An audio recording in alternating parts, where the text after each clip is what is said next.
Hi மக்களே! This is Mahboobi. இப்ப பார்த்தீங்கன்னா, ஒரு கதை சொல்லப் போறேன். கதையின் தலைப்பு பாடம் புகட்டிய யானை.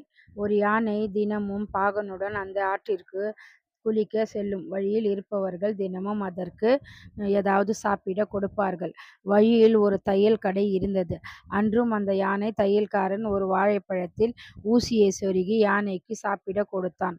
யானையும் அதை வாங்கி சாப்பிட்டது. ஊசி அதன் வாயில் குத்தியது. யானைக்கு வலித்தது. இதைப் பார்த்த தையல்காரன் வயிறு குலுங்க சிரித்தான். யானை எதுவும் செய்யாமல் பாகனுடன் போய்விட்டது. குளித்துவிட்டு வரும்போது தனது துதிக்கையில் சேற்றை வாரிக்கொண்டு வந்தது. அந்த தையல் கடை வந்ததும் சேற்றை தையல்காரன் முகத்தில் பாய்ச்சியது. கடையிலிருந்து புது துணிகள் எல்லாம் அழுக்காகி விட்டன.